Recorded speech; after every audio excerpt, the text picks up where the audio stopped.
22वें number के सूत्र में साधन पाद में महर्षि पतंजलि कहते हैं, कृतार्थम प्रति नष्टम अनष्टम तत् अन्य साधारणत्वात्। यानी कि कृतार्थम प्रति नष्टम, इसको एक साथ लेंगे, अनष्टम तत् अन्य साधारणत्वात्, उसको दूसरी तरफ लेंगे। अगर कृतार्थम प्रति नष्टम कहा जाए तो इसका अर्थ हुआ कि जिसका भोग और अपवर्ग पूरा हो गया है, यानी जिसको कि मोक्ष मिल गया है। तो जिसको मोक्ष मिल गया है उनके लिए नष्ट हो गया, प्रकृति नष्ट हो गई है।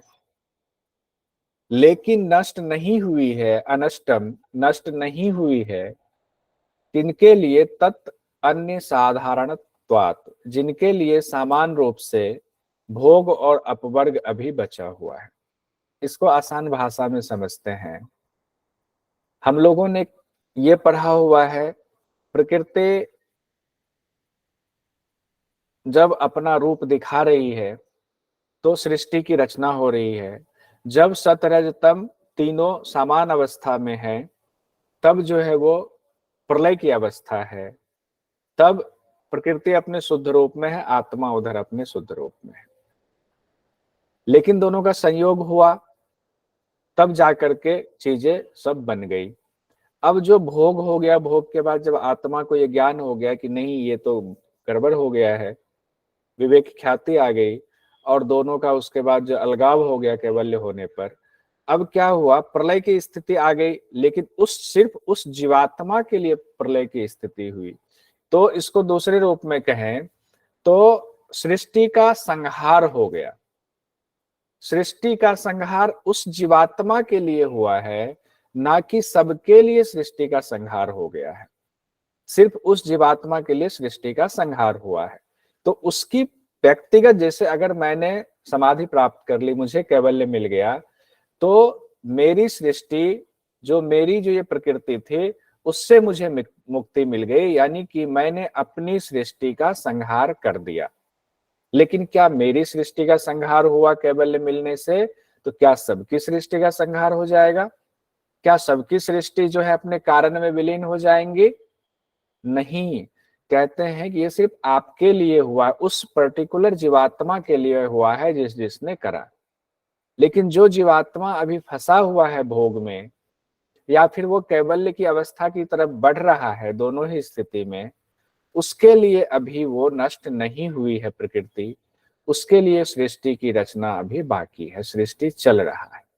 सिंपल और साधारण सा इसका ये अर्थ है कि जिस पुरुष का भोग और अपवर्ग पूरा हो गया है उस पुरुष के लिए प्रकृति नष्ट हो गई है, इन द सेंस की प्रकृति अपने मूल स्वरूप में चली गई है, आत्मा अलग हो गई है। लेकिन फिर भी प्रकृति नष्ट नहीं होती, क्योंकि बाकी पुरुषों को भोग और अपवर्ग कराने का कार्य बचा रहता है। तो हम लोगों ने हठ योग में पढ़ा हुआ है, यहां से उसको जोड़ सकते हैं कि एक दो जगहों पर लिखा हुआ है कि योगी में इतनी क्षमता आ जाती है, तो उसको कहा गया सृष्टि संहार की क्षमता आ जाती है। तो हम लोग उसका गलत अर्थ लगा लेते हैं कि वो पूरी सृष्टि का संहार कर देगा। ऐसा नहीं होता है। जब योगी हो गया तो सृष्टि के संहार की क्षमता, तो सृष्टि वो क्यों संहार करेगा? सृष्टि संहार शब्द सुन के ऐसा लगता है जैसे पूरी सृष्टि को परमाणु बम से उड़ा देगा, पता नहीं क्या कर देगा। सृष्टि संहार का तात्पर्य है कि वो केवल की उसकी इतनी स्थिति हो जाती है तो केवल के लिए और वो बढ़ जाता है। वो उसने अपनी सृष्टि का संहार कर दिया, यानी हमें ये सृष्टि नहीं चाहिए, उसके अलग हो गया, वही सृष्टि संहार हो गया। तो वो सिर्फ उनके लिए, उस जीवात्मा की बात हो रही है। आगे बढ़ते हैं। 23वें नंबर के सूत्र में कहा गया है, स्व स्वामी शक्तयोः स्वरूपो उपलब्धि हेतु संयोग। यानी कि स्वशक्ति, स्वामी शक्ति, दो शब्द यहां आया हुआ है, स्व और स्वामी शक्ति। स्व कहा गया है प्रकृति को और स्वामी कहा गया है पुरुष को। तो स्व प्रकृति है, स्वामी पुरुष है, दोनों शक्ति है। कहते ये दोनों, यानी कि यहाँ पर प्रकृति और पुरुष का जो स्वरूप उपलब्धि होती है, जो स्वरूप उसका प्राप्त होता है, उभरता है, उसका हेतु क्या है? तो कहते हैं उसका हेतु है संयोग। यानी कि संयोग की वजह से, प्रकृति और पुरुष के संयोग की वजह से ही हमें प्रकृति और पुरुष के स्वरूप का ज्ञान होता है, यानी प्रकृति और पुरुष का स्वरूप उभरता है। ये ऐसा सूत्र है, इसकी व्याख्या बहुत विशद की गई है, बहुत लंबी लंबी व्याख्या है, हर जगह है, चाहे व्यास भाष्य में हो, चाहे भोजवृत्ति में हो, चाहे आपके अपना जो ये वाला है पातंजल योग प्रदीप है, चाहे पातंजल योग प्रदीप में हो, बहुत लंबी व्याख्या दी गई है। सब जगह अलग अलग जगह थोड़ा बहुत चेंज है, लेकिन व्याख्या में एक ही है कि संयोग जो है स्वशक्ति और स्वामी शक्ति का, वो जो संयोग हुआ है, दोनों का जो मिलन हुआ है, उसका स्वरूप उभरा है। तो स्वरूप जब उभरा है संयोग से, उस स्वरूप का जब ज्ञान होता है तब संयोग का वियोग होता है। संयोग का वियोग मतलब वियोग होने के लिए संयोग हुआ है। कि संयोग हुआ है तो हमें पता चला है कि दुश्मन के बारे में पता चला, उससे हम जुड़े, तो तब जाकर के हमारा उससे वियोग होगा। तो ये वियोग होने के लिए संयोग हुआ है। तो हम लोगों ने पहले भी पढ़ा है कि प्रकृति पुरुष क्यों जुड़ती, प्रकृति का क्या प्रयोजन, उस दुश्मन का क्या प्रयोजन है। तो प्रयोजन उसका है भोग कराना और फिर अपवर्ग दे देना। तो लेकिन इसका जो सिंपल अर्थ है वो इतना ही है, स्वस्वामी शक्तयो स्वरूपो उपलब्धि हेतु संयोग है। दोनों के संयोग की वजह से ही प्रकृति पुरुष का स्वरूप उभरता है, यानी उसके स्वरूप का ज्ञान होता है कि प्रकृति का स्वरूप कैसा है, पुरुष का स्वरूप कैसा है। अब कहते हैं आखिर संयोग का कारण क्या है, दोनों का संयोग होता ही क्यों है। तो कहते हैं कि तस्य हेतुर विद्या, अलग अलग तोड़ दे, तस्य हेतु अविद्या, यानी कि महर्षि पतंजलि कहते हैं अविद्या की वजह से दोनों का संयोग होता है। तो ये हम लोग कई बार ये बातें आ गई हैं कि अविद्या की वजह से ही प्रकृति पुरुष का संयोग होता है। जैसे अविद्या का नाश हो जाता है, अविद्या का नाश होते ही दोनों अलग हो जाता है। तो ये कई बार आता भी है एग्जाम में और पूछा भी गया है कि संयोग का कारण क्या है, स्वशक्ति और स्वामी शक्ति का, या प्रकृति और पुरुष के संयोग का क्या कारण है। तो अविद्या ही उसका कारण है। तो जिस तरह से सवाल नीचे है कि दृष्टा और दृश्य के संयोग का कारण निम्न है, विद्या अविद्या क्लेश सृष्टि की रचना।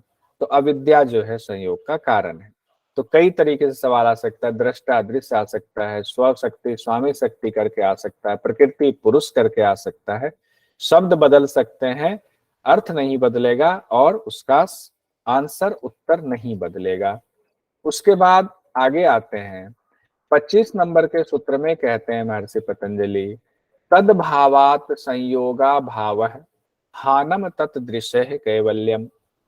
तोड़ के देखे, तद अभावात, अभाव छिपा है, संयोग अभाव है, हानम तत् दृश्य है। कहते हैं कि उस अविद्या का अभाव होने में, तत् अभावात ऊपर कहा गया अविद्या की वजह से संयोग हुआ है, कहते हैं उस अविद्या का अगर अभाव हो जाए तब क्या होगा। तो कहते हैं संयोग अभाव है, यानी दृष्टा और दृश्य के संयोग का अभाव हो जाएगा, यानी कि वो अलग हो जाएगा। संयोग का वियोग होना या अलग अभाव होना मतलब जो संयोग हुआ था उसका अभाव हो गया, अब नहीं है। उसके बाद उससे क्या होगा, तो कहते हैं हानम दुखों की निवृत्ति हो जाएगी, तद दृश्य, तो कहते हैं फिर क्या होगा, तो तद दृश्य कैवल्यम, वही जीवात्मा का कैवल्य है।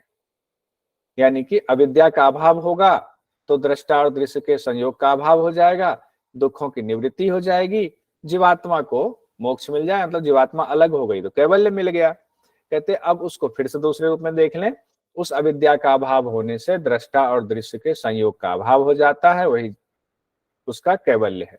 क्यों अभाव हो जाता है, अभाव होने से क्या होगा, कैवल्य मिल जाएगा। कहते दुख पूरी तरह से खत्म हो जाता है, दुख तो अविद्या की वजह से, अविद्या ही खत्म, अविद्या गायब, दुख गायब, फिर मिल गया कैवल्य। उसके बाद इसमें क्वेश्चन देख लेते हैं, दृष्टा और दृश्य का संयोग खत्म होने से क्या होता है। तो दृष्टा और दृश्य के संयोग खत्म होने से या संयोग का अभाव होने से, दोनों ही चीजें आ सकता है। संयोग का अभाव होने से या संयोग खत्म होने से क्या होता है, तो कैवल्य की प्राप्ति होती है। अब कहते हैं आखिर उस स्थिति तक कैसे पहुंचा जाए कि उसका जो है अभाव हो जाए, उस अविद्या का अभाव हो जाए। तो कहते हैं विवेक ख्यातिर अविप्लवा हानो पायः। विवेक ख्याति यानी प्रकृति पुरुष का जब पृथक पृथक ज्ञान हो जाता है, तब कहते हैं कि वो स्थिति जब परिपक्व हो जाती है, मतलब पहले प्रकृति पुरुष का ज्ञान तो जैसे हम लोगों को थोड़ा सा ज्ञान तो है ही, पढ़ के ज्ञान है, अनुभव में भले ज्ञान नहीं है, तो थोड़ा सा ज्ञान यह है कि हम ये जान रहे हैं अब कि प्रकृति अलग है, पुरुष अलग है, पढ़ के। लेकिन जब यही दृढ़ होता जाए, व्यवहार में भी आ जाए, अंदर से भी आ जाए, हमारी वृत्तियां शांत होने लग जाए, तब जो ज्ञान परिपक्व होते होते होते होते विवेक ख्याति जो है, विवेक ज्ञान जो है एकदम परिपक्व हो जाता है, तब प्रकृति पुरुष का पृथक पृथक ज्ञान हो जाता है, आत्मा का दर्शन होना शुरू हो जाता है। कहते हैं यही मोक्ष का उपाय है, यानी कि विवेक ख्याति आपको लानी है, विवेक ज्ञान आपको दृढ़ करना है। तो कहते हैं विवेक ज्ञान कैसे दृढ़ होगा, कैसे विवेक ख्याति आएगी? तो इसको एक बार और देख लेते हैं। विवेक ज्ञान उत्पन्न होने से इन दुखों का अभाव हो जाता है, यानी दुख खत्म हो जाते हैं, यही मोक्ष का उपाय है। दूसरे शब्दों में कहें तो विवेक ज्ञान प्राप्त होते ही अविद्या का नाश हो जाता है, यानी क्लेश खत्म हो जाता है, मोक्ष का यही साधन है।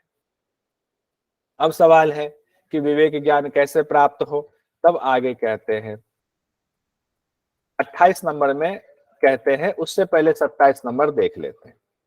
28 नंबर में साधन बताया गया है कि योग के अंगों का अनुष्ठान करने से आपको विवेक ज्ञान प्राप्त होता है, लेकिन उससे पहले विवेक ज्ञान की थोड़ी सी विशेषता बताई है। 27वें नंबर के सूत्र में कहते हैं तस्य सप्तधा प्रांत भूमि, यानी कि हम जो अभ्यास कर रहे हैं, हम जो वृत्तियों को शांत करने का अभ्यास कर रहे हैं, उससे जो हमें पृथक पृथक ज्ञान हुआ है प्रकृति और पुरुष का, वो ज्ञान विवेक ज्ञान है।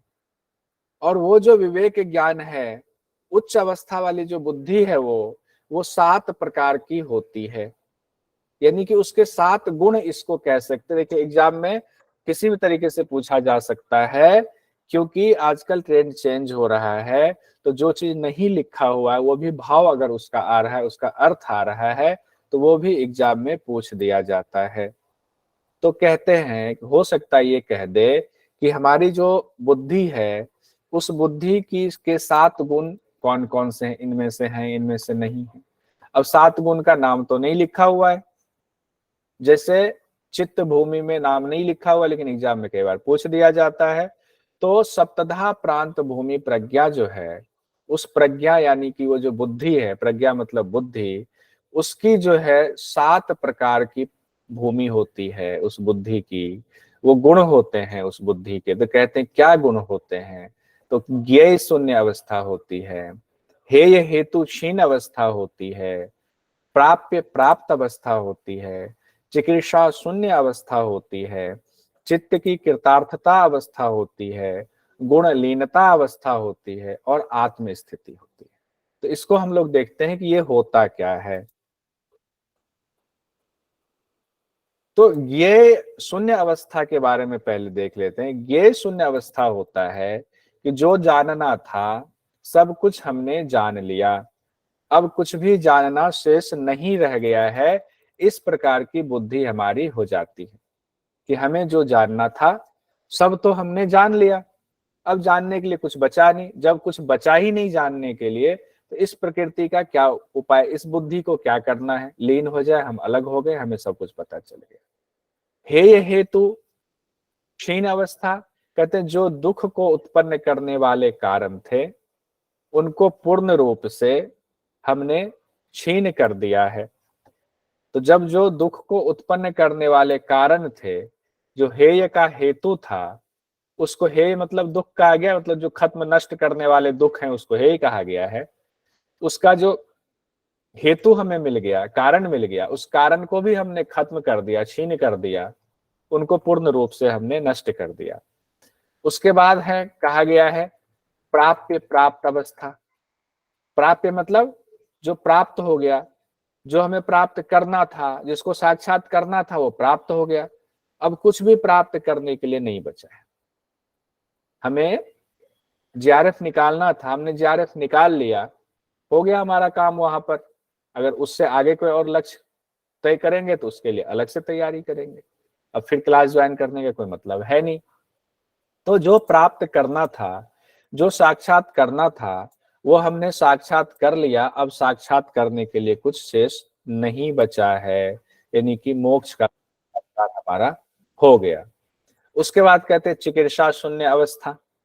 तो चिकित्सा शून्य अवस्था में कहते हैं कि मोक्ष प्राप्ति के जो साधन हैं उनको मैंने सिद्ध कर लिया है, अब कोई साधन भी शेष नहीं बचा है।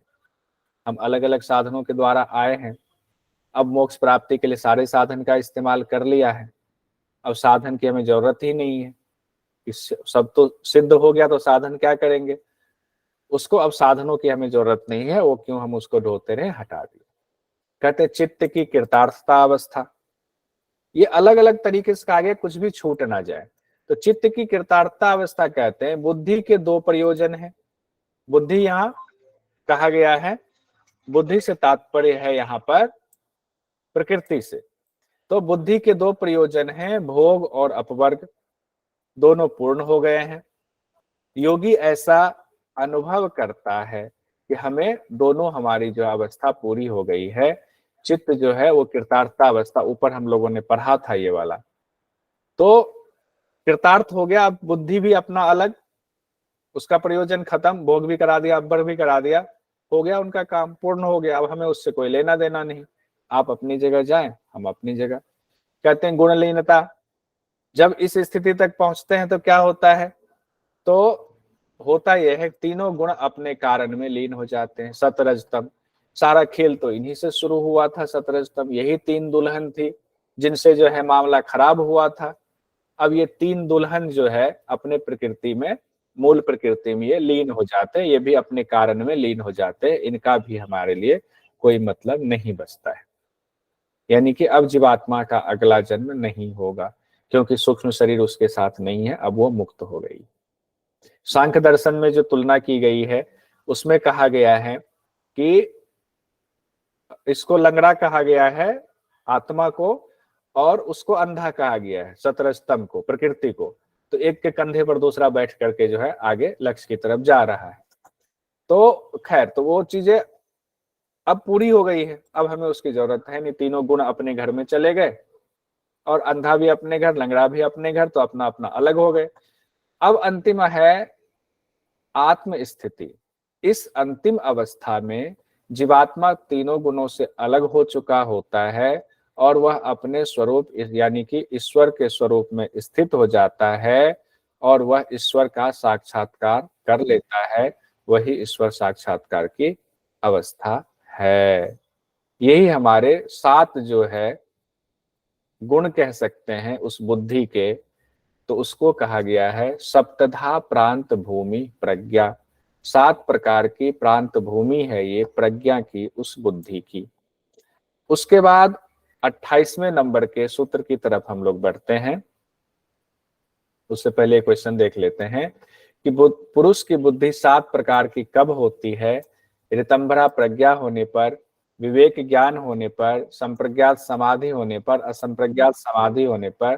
तो सूत्र में जो शब्द हैं वो यही है, विवेक ज्ञान होने पर। ठीक है। उसके बाद है अब उस विवेक ज्ञान की प्राप्ति कैसे हो, जो हम लोग ऊपर बात कर रहे थे, विवेक ज्ञान को कैसे प्राप्त किया जाए। तो कहते हैं कि योग के अंगों का योगांग अनुष्ठानात अशुद्धि क्षये ज्ञान दीप्ते अविवेक ख्याते। यानी कि योग के अंगों का जब हम अनुष्ठान करते हैं, अभ्यास करते हैं, तो क्या होता है, अशुद्धि का क्षय होता है। जो अशुद्धियां हमारे चित्त में पड़ी हुई हैं, उन अशुद्धियों का, यानी भोग की तरफ जाने वाले, यानी वृत्तियों का उठना, उसका क्षय होता है। तो शब्द लेकिन हम यही रखेंगे, अशुद्धि का क्षय हो जाता है। अशुद्धि क्षय से क्या होता है, जैसे जैसे अशुद्धि का क्षय होता जाता है, अचानक से नहीं होता है, ना तो अचानक से अशुद्धि का क्षय होगा, ना अचानक से ज्ञान दीप्त होगा। धीरे धीरे अशुद्धि का क्षय होता जाएगा, धीरे धीरे ज्ञान जो है वो दीप्त होता जाएगा, ज्ञान बढ़ता जाएगा। तो ज्ञान कब तक बढ़ता जाएगा? आखिर कोई सीमा तो होगी उसकी ज्ञान के बढ़ने की, और अशुद्धि के क्षय होने की भी कोई सीमा होगी। तो अशुद्धि के क्षय होने की सीमा यह है कि पूरी तरह अशुद्धि खत्म हो जाए, और ज्ञान के दीप्त होने की, ज्ञान के बढ़ने की सीमा है कि विवेक ख्याति पर्यंत वो ज्ञान बढ़ता रहता है, जब तक कि विवेक ख्याति पूरी तरह से ये ज्ञान ना हो जाए कि प्रकृति अलग, पुरुष अलग, दोनों का पृथक पृथक ज्ञान जब तक पूरी तरह नहीं हो जाए, तब तक अशुद्धि का क्षय होता रहता, तब तक ज्ञान बढ़ता रहता। तीनों चीजें एक साथ आती है और विवेक ख्याति के मिलने तक। तो ये भी हो गया। तो हम कह सकते हैं कि विवेक ज्ञान, ये हमसे पूछा जा सकता है कि योग के अंगों का अनुष्ठान करने से क्या होता है। तो योग के अंगों का अनुष्ठान करने से आपको कंफ्यूज करने के 2-3 तरह से एग्जाम में पूछा जा सकता है। एक तो अशुद्धि का क्षय, सिंपल यही दिया जा सकता है ऑप्शन में कि अशुद्धि का क्षय होता है और ज्ञान दीप्त होता है। तो आजकल कूट का चलन चला हुआ है, तो हो सकता है दोनों चीजें दे दे, विवेक ख्याति छिपा दे, या हो सकता है कि सिर्फ विवेक ख्याति दे दे कि विवेक ख्याति तक ज्ञान बढ़ता है, हो सकता है ये दे दे। जब हम पूरे ही सूत्र का अर्थ पता कर लेंगे, विशद अर्थ हमें पता चल गया छोटे में कि ज्ञान तब तक दीप्त होता रहता है, धीरे धीरे अशुद्धि का क्षय होता जाता है, ज्ञान बढ़ता जाता है, विवेक ख्याति पर्यंत जो है ये क्रम चलता है। उसके बाद आगे बढ़ते हैं 29 नंबर के सूत्र में। सिंपल है, अब तो लगे गाड़ी हाईवे पर पहुंच गई है। यम नियम आसन प्राणायाम प्रत्याहार धारणा ध्यान समाधयो अष्टभंगानी। अब ये 8 जो अंग हैं उनके बारे में सब लोग जानते हैं, उनको यहां रख दिया गया है। वो 8 ही अंग हैं, यम नियम आसन प्राणायाम प्रत्याहार धारणा ध्यान और समाधि। अब ये इतना आसान है कि एक बार नेट जीआरएफ में ये क्वेश्चन पूछ दिया गया कि महर्षि पतंजलि के अनुसार योग का छठा अंग कौन सा है। हालांकि अब इतने आसान सवाल नहीं पूछे जाते हैं, शुरुआत में जब नया नया जो है योग को यूजीसी नेट में शामिल किया गया था विषय के तौर पर, तो उसके बाद कई बार धीरे धीरे सवाल का स्टैंडर्ड बढ़ता गया। तो उस बीच में एक बार ये पूछ दिया गया महर्षि पतंजलि के अनुसार योग का छठा अंग कौन सा है। तो सीक्वेंस सबको याद है, अगर कोई भी पूछ दिया गया तो ये तो जवाब हमारा आसानी से हो जाएगा। उसके बाद हम आगे बढ़ते हैं कि यम क्या है। तो कहते हैं इसको अब याद करना है, वैसे ये याद होगा, लेकिन जिनको नहीं है याद वो याद कर ले, और जिनको याद है वो रिवीजन कर ले, रिपीट कर ले, ताकि चित्त में और अच्छे से बैठ जाए। तो ये है अहिंसा सत्य अस्तेय ब्रह्मचर्य अपरिग्रह यमः, यानी कि अहिंसा सत्य अस्तेय ब्रह्मचर्य और अपरिग्रह। इसमें गलती कहां पर होती है, हम पहला जो है अहिंसा ना दे करके सत्य से शुरू कर देते हैं, तो ये गलती होती है, इसको हम पहला मान लेते हैं। नहीं, अहिंसा से शुरू करना है। अहिंसा सत्य अस्तेय ब्रह्मचर्य अपरिग्रह। अर्थ एक बार देख लेते हैं। अहिंसा कहा गया है मन से कर्म से वचन से, तीनों ही तरह, ये व्याख्या है कि मन से कर्म से वचन से तीनों ही तरह से हिंसा नहीं करना ही अहिंसा है। दूसरा है सत्य, अब यम में है, तो अब अहिंसा सत्य, अब सत्य जो है इसका पालन करना है हमें, असत्य नहीं बोलना है। तो असत्य नहीं बोलना मतलब झूठ नहीं बोलना है, ना मन से ना कर्म से ना वचन से, हमारी वाणी झूठ नहीं होनी चाहिए। और सबकी सिद्धि भी है, इसकी सिद्धि होगी तो क्या होगा, इसकी सिद्धि होगी तो क्या होगा, इसकी सिद्धि, वो भी आगे दिया गया, उसको भी हम लोग याद करेंगे, उसका पूरा ग्राफ बना हुआ है। तो कहते हैं मन कर्म और वचन से असत्य ना बोलें, बिल्कुल ना बोलें। लेकिन व्याख्या में कई जगहों पर यह भी कहा गया कि मान लीजिए कोई डाकू जा रहा है किसी साधु को खदेड़ते हुए या किसी ऐसे व्यक्ति खदेड़ते हुए, अब आपने देख लिया वो छिप गया वहां पर, डाकू आपसे पूछ रहा है कि बताओ वो कहाँ है, तो क्या बताना चाहिए, ऐसा सत्य भी नहीं बोलना चाहिए कि किसी का नुकसान हो जाए। कहा गया ना, ऐसा सत्य ना बोले सत्यम बुरियात प्रियम बुरियात ना बुरियात सत्यम प्रियम, तो उसका भी ध्यान रखना है। उसके बाद कहते हैं अस्तेय, किसी भी चीज का चोरी नहीं करना चाहिए, किसी की भी संपत्ति, ना मन से ना कर्म से ना वचन से। किसी भी प्रकार से आपके अंदर चोरी का भाव, स्तय का भाव नहीं होना चाहिए। तो अस्तय, तो चोरी हमें नहीं करनी चाहिए। ना तो किसी की संपत्ति के बारे में सोचना ही चाहिए कि उसको कैसे हड़प लेना, किसी से जलन होनी चाहिए हमें, ना किसी से गलत तरीके से उसकी संपत्ति को हम ले लें, अर्जित कर ले, ये भी भाव नहीं होना चाहिए। तब यम के अंतर्गत आएगा। और यम को क्या कहा गया है, ये सोशल बिहेवियर भी इसको कहते हैं, यम। देखिए ये चीजें ऐसी जुड़ी हुई है। और नियम को कहा गया सेल्फ डिसिप्लिन। अगर इसको लिख दे सामाजिक व्यवहार या सोशल बिहेवियर, तो ये सोशल बिहेवियर में आएगा, सामाजिक व्यवहार में ये चीजें आती हैं। उसके बाद कहा गया ब्रह्मचर्य। अब ब्रह्मचर्य के बारे में कहा गया है कि इसके कई अर्थ हैं। एक अर्थ इसका ये लगाया जाता है कि हम अपने वीर्य का क्षय ना करें। एक तो सिंपल जो ब्रह्मचर्य का अर्थ लगाया जाता है कि हम अपने वीर्य का क्षय ना करें। दूसरा इसका अर्थ लगाया जाता है ब्रह्म में के जैसा आचरण कर, ब्रह्म में चरना। ब्रह्म में चरना मतलब ब्रह्म के जैसा आचरण करना, हमेशा ब्रह्म को याद करना, हमेशा ब्रह्म हमारे स्मरण में है, छूट नहीं रहे ब्रह्म। तो उस स्थिति में होना चाहिए। तो उस स्थिति में क्या होगा, जब हम ब्रह्म के बारे में ही सोचेंगे, हम ये सोचेंगे सब में ब्रह्म है, हर जगह ब्रह्म है। अभी हम क्या सोचते हैं, सिर्फ मंदिर में उतनी जगह पे ब्रह्म है, या तो हमारे घर के किसी कोने में मंदिर, वहां ब्रह्म है, या किसी मंदिर में ब्रह्म है। तो बाकी जगह वहां पर जाके हमारा बड़ा चित्त शुद्ध, एकदम सतर्क रहते हैं कि यहाँ भगवान देख रहे हैं, बाकी जगहों पे भगवान थोड़ी, यहाँ पे देख थोड़ी रहे हैं। लेकिन जो ब्रह्मचर्य का पालन करता है, वो हर जगह उनको लगता है, पता है कि नहीं हर जगह ब्रह्म है, हर जगह भगवान है। तब क्या होता है, उससे कोई गलती नहीं होती है, बिल्कुल गलती उससे नहीं हो सकती है। ऐसे में हमारा आचरण शुद्ध हो जाता है, हम कोई गलत कार्य नहीं करते। उसके बाद है अपरिग्रह। अपरिग्रह के बारे में कहा गया है कि हम किसी भी चीज का जरूरत से ज्यादा संग्रह नहीं करेंगे, हम अपरिग्रह का पालन करेंगे। झूठ मूठ का हमें जरूरत इतने की है, इतने में हमारा काम चल रहा है, हम बहुत बढ़िया सुखी हैं, और हम बहुत ज्यादा संग्रह करने में भी जीवन भर लगे हुए, तो हमारी सारी एनर्जी उस संग्रह में ही चली जाती है, हमारे पास मोक्ष के लिए समय ही नहीं बचता है। तो जितनी जरूरत है उतना ही संग्रह करें, अपरिग्रह का पालन करें। तो कहा गया जरूरत से ज्यादा का संग्रह भी ठीक नहीं है।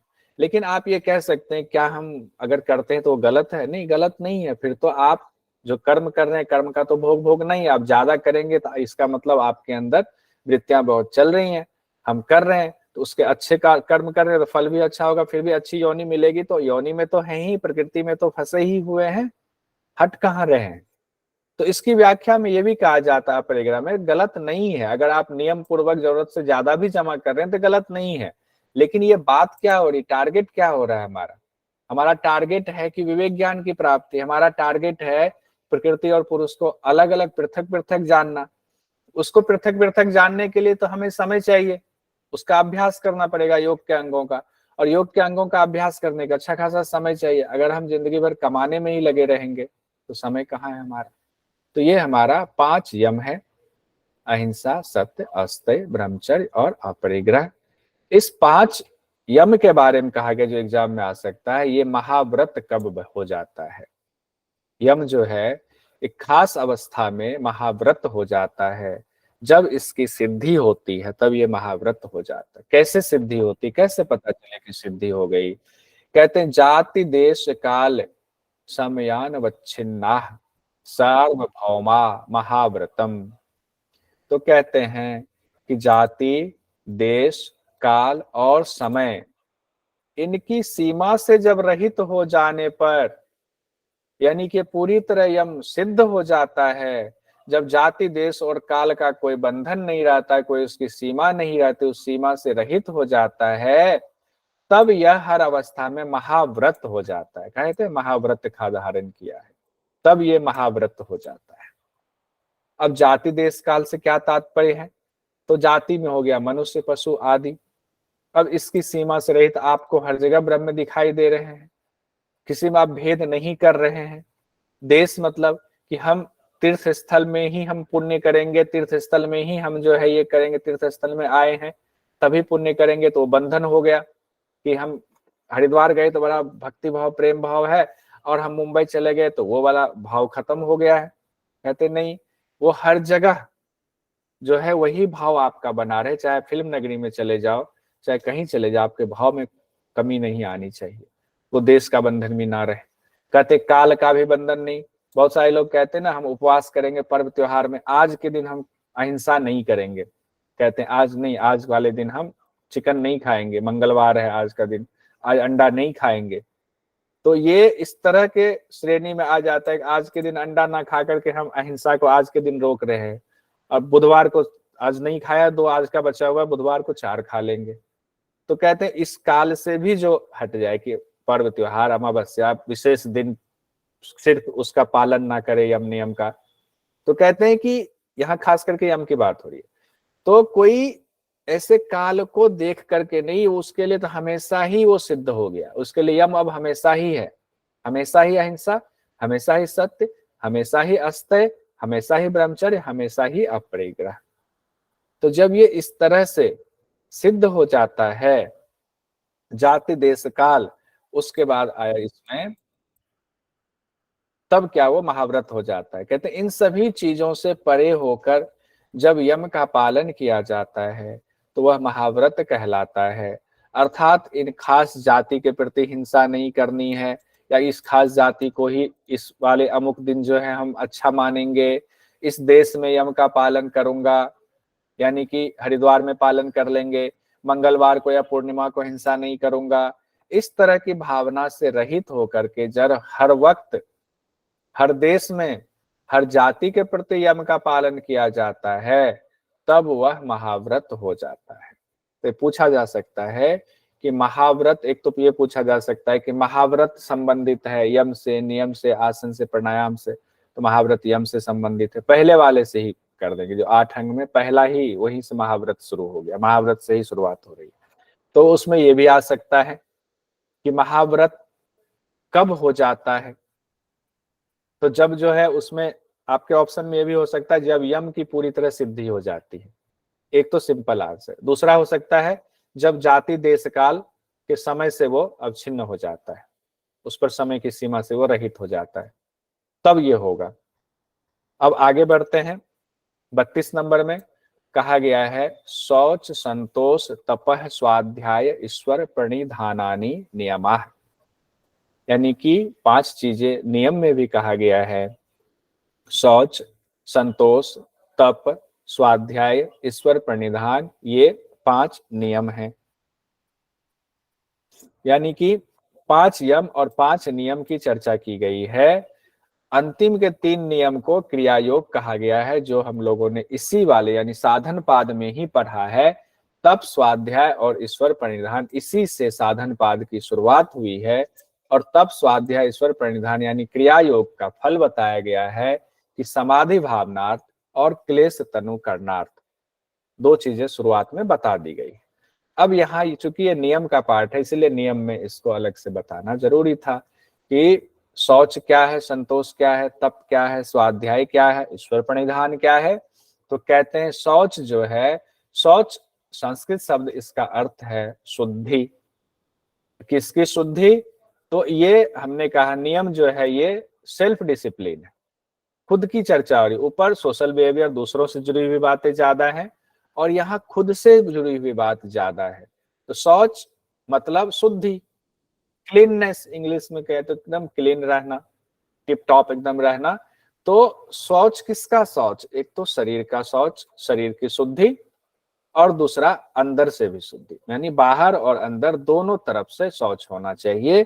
शरीर की भी शुद्धि होनी चाहिए, कपड़ों की भी शुद्धि होनी चाहिए, और हमारा मन भी जो है शुद्ध होना चाहिए, तब शौच जो है वो माना जाएगा कि शौच हुआ। यानी कि कपड़ा सुंदर पहन लिया, बहुत अच्छा स्नो पाउडर लगा लिया, सेविंग वेविंग कर लिया हुआ, बाल वाल बढ़िया बना लिए हैं, जेल वेल लगा लिया है, सुंदर दिख रहे हैं, स्मार्टनेस है, लेकिन मन शुद्ध नहीं है, तो वो शौच की श्रेणी में नहीं आएगा। दूसरा कहा गया संतोष। अब संतोष में कहा गया है कि आप खूब मेहनत करें, कोई दिक्कत नहीं है, आप कमाने के लिए आपको जरूरत जितनी है कि हमें परिवार के लिए चाहिए, परिवार के लिए वो चाहिए, हम उसके लिए मेहनत करेंगे, अच्छी बात, आप मेहनत करें, कहते हैं जब मेहनत करेंगे तो उससे जो आपको प्राप्ति होगी फल की, उस प्राप्ति में आप संतोष करें, उसमें नानुकुर मन को छोटा नहीं करना है। जो मिला खुशी खुशी प्राप्त कर लिया। हाँ, उतने से परिवार नहीं चल रहा है, काम नहीं चल रहा है हमारा, ये तो बहुत कम है और हमें चाहिए था, तो खुशी खुशी उसको स्वीकार करते, खुशी खुशी और जो है मेहनत करें और उससे आगे के बारे में सोचे, लेकिन मन को मलिन करते हुए, दुखी करते हुए ना करे। संतोष का भाव का मतलब ये नहीं कि संतोष हो गया तो हम अब काम ही नहीं करेंगे, अब तो कुछ करना ही नहीं, वो अकर्मण्य भाव हो जाएगा। संतोष का मतलब है प्रसन्नता का भाव रखना, जितना मिला, जरूरत और ज्यादा की है और मेहनत कर लेंगे, ज्यादा मिलेगा ही मिलेगा। हमें पता है कि जो हम मेहनत करते फल कर्म करते हैं, कोई भी कर्म बिना फल के नहीं है, हर कर्म फल देने वाला होता है। फिर भी अगर नहीं मिल रहा है, हमें पूरा नहीं हो पा रहा है, तो भी संतोष रखेंगे कि शायद भगवान की यही मर्जी थी, जही विधि राखे रामा वही विधि रहवे, तो वही विधि रहे, लेकिन अपनी कोशिश नहीं छोड़ेंगे कभी। कल किसी चर्चा हो रही थी कि हमारा जो कर्म का विधान लिखा हुआ है, हमें नहीं पता कि कौन से हमारे साथ जो घटनाएं हो रही हैं, हमारे पिछले कई जन्मों का वो कारण है, या हमारे इस वर्तमान जन्म का कारण है, या हमारे वर्तमान कर्म का फल है। जब हमें ये पता नहीं, लेकिन है तो सही, कुछ चीजें हमारे साथ होती जो हो सकता है पिछले कई जन्मों का हो, कुछ चीजें हमारे कंट्रोल में होती हैं। जब हमें ये चीजें नहीं पता है पृथक पृथक, अभी ये मिक्स हुआ पड़ा है, तो उसको स्वीकार करें, लेकिन अपनी कोशिश ना छोड़े, अपनी कोशिश पूरा करते जाएंगे, जो आ रहा है उसको स्वीकार करते जाएंगे, ये संतोष हो गया। अब है तप। तप में कहा गया कि तप क्या है, तो कहते हैं तप मतलब कि पहाड़ पे चले जाएंगे, वहां बैठ जाएंगे, वो तप नहीं होगा। वो तप गृहस्थ कैसे जो है सब कुछ छोड़ करके चले जाए पहाड़ पे एकदम बैठ गए, अब वो नहीं हो सकता है। तो कहते हैं फिर तप क्या होगा, तो तप ये होगा जो आपके कर्म हैं, जो आपकी जिम्मेदारी है, उस जिम्मेदारी को आप पूरे मनोभाव से करें, अनासक्त भाव से करें। उस दौरान कोई कष्ट भी आता है, कोई दुविधा कोई सुविधा, सब चीजें आएंगी, कई बार सुख होगा, कई बार दुख होगा, हर चीजें आएंगी, हर तरह के आपके ऊपर जो है आघात भी होगा, उसको भी सहर्ष स्वीकार करना, सह लेना, फिर उस कर्म को तब भी करते हुए जाना, वही तपस्या है। बहुत सिंपल साधारण सी बात है, जैसे हम सब लोग तपस्या कर रहे हैं। उसके बाद कहा गया स्वाध्याय। स्वाध्याय में भी व्याख्या में अगर अलग अलग जगहों पर पढ़े, सारी व्याख्याओं को एक जगह कलेक्ट करें, जोड़ लें, तो तीन बातें स्वाध्याय में निकल करके सामने आती।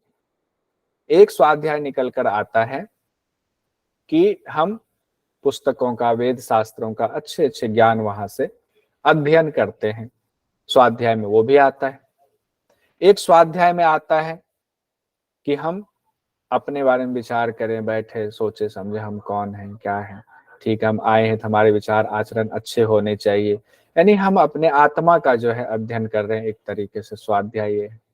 स्वाध्याय में ये भी आता है कि हमने जो अपना व्यवहार किया है अब तक, अगर हमारी उम्र 40 साल है, 35 साल है, 30 साल है, जो भी है, उस दौरान बहुत सारे अध्ययन हुए होंगे, बहुत सारे अनुभव हुए होंगे, उस अनुभव को हम पूरा आत्मसात करें और उसमें जो गलत चीजें हुई हैं उसको हम छोड़े अपनी जिंदगी से, जो अच्छी चीजें हुई है उसको हम उससे सीखें, गलत से भी सीखें और अच्छे से भी सीखें, अच्छे को और अच्छा बनाए, गलत को धीरे धीरे छोड़ते जाए। वो भी स्वाध्याय है कि आप खुद से ही अपना जो है हम अपना संवर्धन कर रहे हैं, अपना अध्ययन, अपने व्यवहार का अध्ययन करते हुए, वो भी स्वाध्याय है। उसके बाद आता है ईश्वर प्रणिधान। ईश्वर प्रणिधान, ईश्वर को अपने प्राणों में समा लेना। एक अब ईश्वर कैसे समा ले प्राणों में, ईश्वर तो मान लिए कहीं पर हम मूर्ति भगवान शिव के, कहीं पर बाल गोपाल के, तो प्राणों में कैसे संभालें उसको।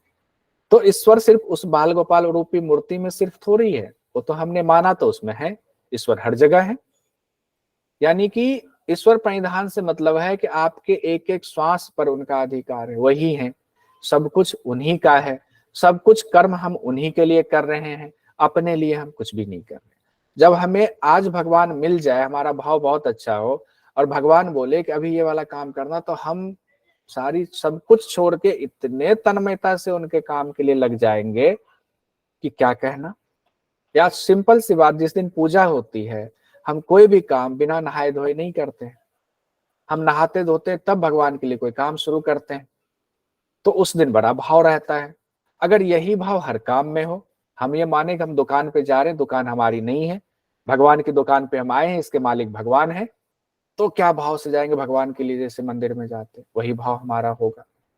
हम अभी पढ़ा रहे हैं, ये अपने लिए नहीं पढ़ा रहे, भगवान के लिए पढ़ा रहे हैं, तो हमारा भाव कितना अच्छा होगा। हम अभी पढ़ रहे हैं, अपने लिए नहीं पढ़ रहे हैं, ये भी भगवान को समर्पित करेंगे पढ़ के, ये भी भगवान के लिए ही है, चूंकि भगवान का ही ज्ञान है, भगवान के लिए सब कुछ भगवान का है। कितना अच्छा भाव हमारा हो जाएगा, तब एक भी गलती हमसे नहीं होगी, हर जगह भगवान दिखेगा, सब में भगवान दिखना शुरू हो जाएगा, धीरे धीरे होगा ये। उसके बाद 32 नंबर तक हम लोगों ने कर लिया। कुछ सवाल देखते हैं जल्दी जल्दी, और फिर आप लोगों से इसको थोड़ा सा रिवीजन कराएंगे, सब लोग करेंगे, सबकी भागीदारी होगी। स्वशक्ति स्वामी शक्ति के संयोग से क्या होता है? स्वरूप उभरता है, समाधि मिलती है, अविद्या पैदा होती है। क्या होता है? स्वरूप उभरता है। स्वरूप उभरता है। स्वरूप उभरता है, स्वशक्ति और स्वामी शक्ति का। अब है दृष्टा और दृश्य के संयोग का कारण निम्न है: विद्या, अविद्या, क्लेश, सृष्टि की रचना। अविद्या। अविद्या। सब लोग भागीदारी करें, जो जिनको लगता है माइक खोल के नहीं बोलना है तो मैसेज में डाल दें, कोई बात नहीं। तो अविद्या है, संयोग का कारण अविद्या है। उसके बाद दृष्टा और दृश्य का संयोग खत्म होने से क्या होता है?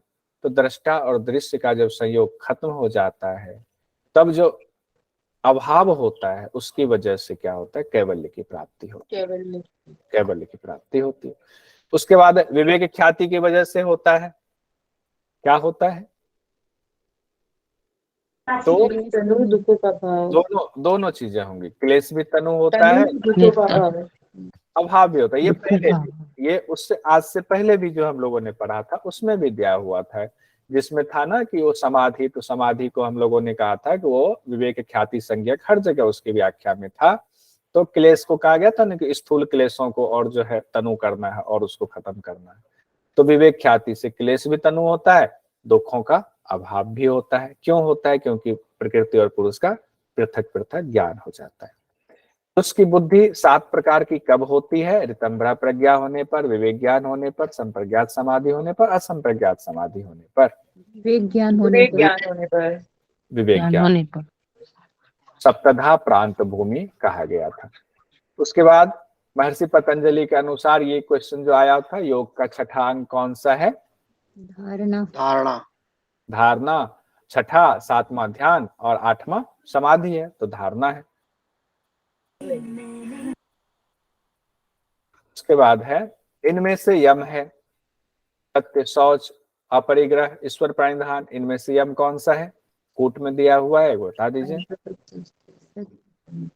सत्य और अपरिग्रह, यानी कि पहला और तीसरा हमारा ये वाला हो गया, सत्य और अपरिग्रह हमारा यम है, शौच और ईश्वर प्रणिधान हमारा नियम में आते हैं। उसके बाद है महर्षि पतंजलि के अनुसार यमों के क्रम को सजाएं, दे दिया जा सकता है, इस तरह के क्वेश्चंस खूब आते हैं। तो यमों का क्रम जो है जल्दी से बता दीजिए, एक बार ऐसे बता दीजिए। 1 4 3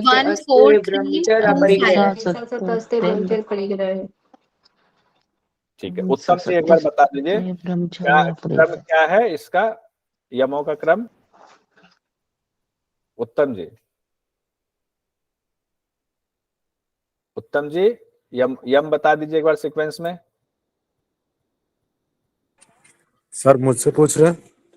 उत्तम जी से पूछ रहा था और नहीं खोल पा रहा। कोई नहीं, अच्छा कोई नहीं, जानकी भदौरिया जी बता दीजिए। अहिंसा, सत्य, अस्तेय, ब्रह्मचर्य, अपरिग्रह। ठीक है, अहिंसा, तो इसलिए क्या लोग इसमें गलती कर लेते हैं, अहिंसा की जगह ना सत्य हो जाता है, कोई बात। निम्नलिखित में से किसके अंतर्गत, निम्नलिखित में से अपरिग्रह के अंतर्गत सम्मिलित है? नियम, यम, अंतरंग योग, समाधि, अपरिग्रह।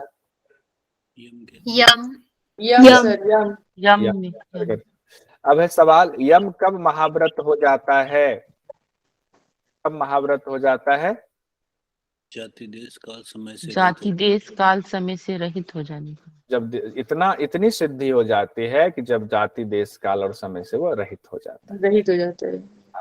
महर्षि पतंजलि के अनुसार महाव्रत हो जाता है, महाव्रत हो जाता है, यम नियम आसन प्राणायाम प्रत्याहार। तो यम जो है वो महाव्रत हो जाता है। पतंजलि योग दर्शन में कितने यमों की चर्चा है? तो सिंपल है, बहुत ही सिंपल, अति सर पाँच। अति से अति सिंपल। कहते हैं पातंजलि योग दर्शन में कितने नियम की चर्चा है? अति से अति। सर पाँच। पतंजलि के अनुसार इनमें से नियम है, नीचे ऑप्शन दिया हुआ है, तप, अहिंसा, सत्य और स्वाध्याय। तप स्वाध्याय। तप और स्वाध्याय। तप स्वाध्याय। तब और स्वाध्याय। बाकी कौन सा है? यम है सर। ठीक है, एक बार नियम को, पांचों नियम बता दीजिए आनंद जी, आनंद श्रीवास्तव जी। सीक्वेंस में पांच नियम सीक्वेंस में बता दीजिए। शौच संतोष तप स्वाध्याय ईश्वर प्रणिधान। शौच संतोष तप स्वाध्याय ईश्वर प्रणिधान। बहुत सुंदर।